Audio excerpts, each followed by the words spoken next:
మీ వైఎస్ఆర్సీపీని సర్వనాశనం చేయడం కోసమే మీరు ఆ పార్టీలో ఉంటూ జగన్మోహన్ రెడ్డి గారికి వెన్నుపోటు పొడుస్తున్నారేమో అనిపిస్తుంది. మరి మన కర్మ కాకపోతే అంబటి రాంబాబు గారు జగన్మోహన్ రెడ్డి గారు చెప్పినటువంటి మాటలను కూడా మీరు తప్పుపడుతున్నారా? అంతర్జాతీయ స్థాయిలో స్టాండర్డ్స్ ఉండాలి, అన్ని రకాలుగా అది ఒక ఇంటర్నేషనల్ స్టాండర్డ్స్తోనే మనం మెయింటైన్ చేయాలి, అలాంటి సిటీని మనం కట్టాలి అని చెప్పి మరి జగన్మోహన్ రెడ్డి గారు కూడా అన్నారు. అంటే ఆంధ్రప్రదేశ్ను కూడా అంబటి రాంబాబు గారు బీహార్, ఒడిశా సరసన చేర్చాలనేటువంటి ఒక బలమైనటువంటి కృతనిశ్చయంతో ఉన్నారు గత 5 ఏళ్లుగా. Hi hello welcome to Kiran TV news. Ambati Rambabu గారు ఈ మధ్యన మీడియా ముందు ఎక్కువ మాట్లాడుతున్నారు. ఇది వైఎస్ఆర్సీపీ కొంపముంచడానికే ఆయన మీడియా ముందుకు వస్తున్నట్టుగా చాలా స్పష్టంగా అయితే అర్థమవుతుంది. వచ్చిన ప్రతిసారి ఆయన చాలా ఈజీగా జగన్మోహన్ రెడ్డి గారు ఏ రకంగా అయితే దొరికిపోతున్నారో అంతకు మించి దొరికిపోతున్నారు అనిపిస్తుంది. ఎక్కడా కూడా కనీస పరిజ్ఞానం లేకుండా, ఎక్కడా కూడా ఇన్ఫర్మేషన్ తీసుకోకుండా ఏది పడితే అది మాట్లాడేస్తే జనాలు పిచ్చోళ్ళు చూసేస్తారు, ఈ మీడియా వాళ్ళకి కూడా ఏమీ తెలియదు, మనం చెప్పిందే వేదం, మనం చెప్పిందే నిజం అనుకునే టైప్లో ఆయన మాట్లాడుకుంటున్నట్టుగా కనిపించింది. రీసెంట్గా మీరు చూడొచ్చు, అసెంబ్లీకి సంబంధించినటువంటి పిల్లలకి సంబంధించి మాక్ అసెంబ్లీ చేపించినప్పుడు కూడా లోపల పెట్టారని ఆయన అనుకోవటం, ఎక్కడా తెలుసుకోకుండా ఏది పడితే అది మాట్లాడేయాలి, విమర్శించేయాలని అనుకోవటం, ఆయన దాంట్లో తప్పులు కాలేసినట్టుగా అనిపించింది. సో అలాంటి పరిస్థితి ఇప్పుడు ఇంకొకటి కూడా. నేను ఇది ఒక్కసారి మీకు వినిపించిన తర్వాత మాట్లాడదాం.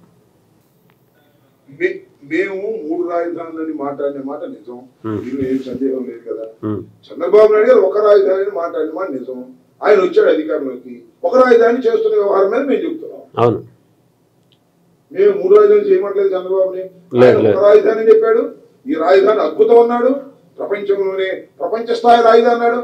కర్మ కాకపోతే ఆంధ్రప్రదేశ్ కు ప్రపంచ స్థాయి రాజధాని ఎందుకు స్వామి? అంటే ఢిల్లీ కన్నా పెద్ద రాజధాని అనమాట. అంతేగా?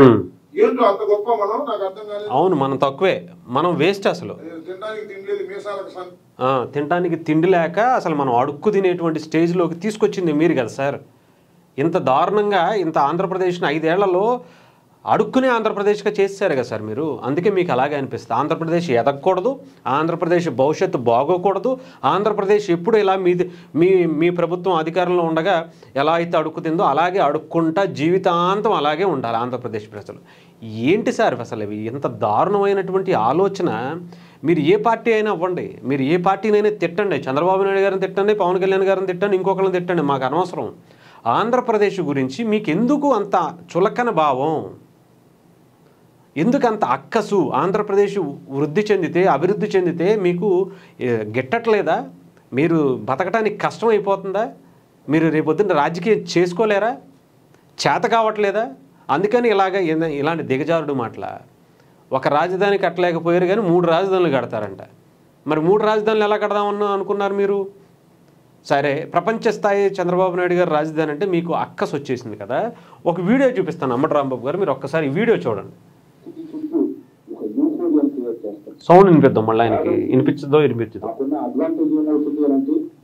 ఇవాళ కడుతున్నాం రాష్ట్రం, ఇవాళ కాన్స్టిట్యూషన్ కడుతున్నాం కాబట్టి పూర్తిగా ఈ వాషింగ్టన్ డీసీలో అటువంటి మహానగరాలను తీసుకుని వచ్చి ఇక్కడికి వచ్చే అవకాశం ఉన్న పరిస్థితి కారణం ఇవాళ కడుతున్నాం కాబట్టి ప్రతి ఇన్ఫ్రాస్ట్రక్చర్, రోడ్స్ దగ్గర నుంచి, బిల్డింగ్ దగ్గర నుంచి, గ్రీనరీ దగ్గర నుంచి ప్రతి ఏరియాలోనూ మేక్ ఇట్ మోడల్ సిటీ.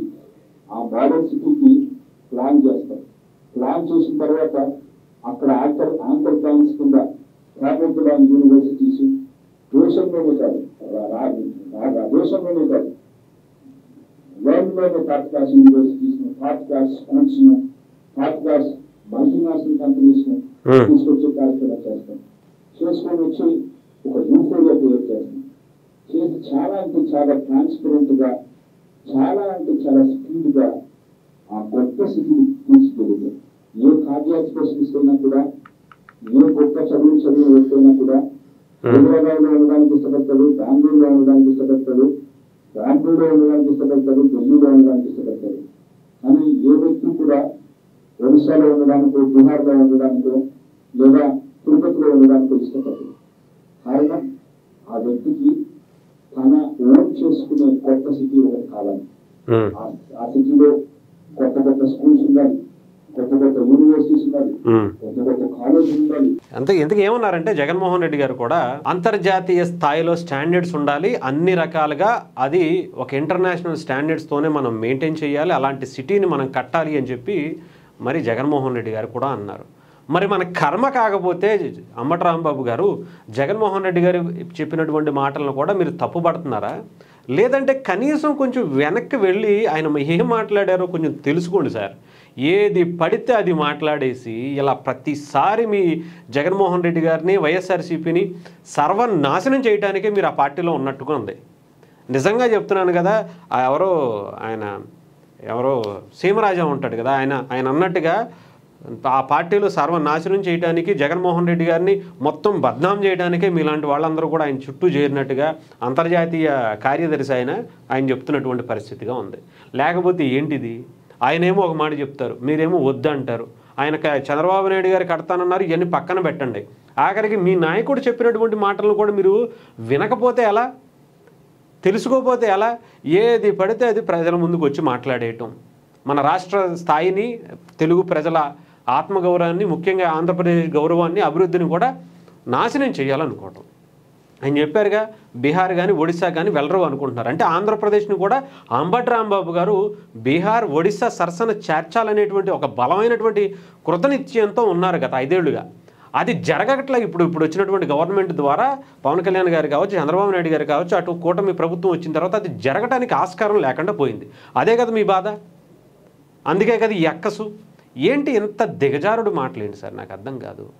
మీరు అలా కావాలంటే అడుక్కు తినే స్టేజ్లోకి వెళ్ళిపోండి. ఆంధ్రప్రదేశ్ మొత్తాన్ని అలాగే వెళ్ళిపోవాలంటే అలాగా? తినటానికి తికాణా లేదు కానీ మీసానికి సంపంగు నూనె అన్నారట. మీరు చెప్పారు ఇక్కడ ఆంధ్రప్రదేశ్ అంత దరిద్రంగా ఉందని. మీలాంటి వాళ్ళ వల్లే ఆంధ్రప్రదేశ్ గవర్నమెంట్ ఆ స్థాయికి తీసుకొచ్చింది. యువతని సర్వనాశనం చేసి, నిర్వీర్యం చేసి, గంజాయి బారిన పడేలా మీ ప్రభుత్వాలు చేసాయి. దానికి ఆంధ్రప్రదేశ్ ఏం చేస్తుంది? ఆంధ్రప్రదేశ్ ప్రజలు ఏం చేస్తారు అంటే మీ జీవితంలో ఆంధ్రప్రదేశ్ బాగుపడకూడదు, ఇంతేగా. ఆఖరికి జగన్మోహన్ రెడ్డి గారు చెప్పినట్టు కూడా మీరు వినరు, అంతేనా? ఇక్కడ ఎలాంటి మంచి రాజధాని కానీ ఎలాంటి డెవలప్మెంట్ కానీ జరగకూడదు, అంతేగా. అప్పుడు కానీ మీ కళ్ళల్లో ఆనందం కనిపించదా? హ్యాపీగా బ్రతకలేరా?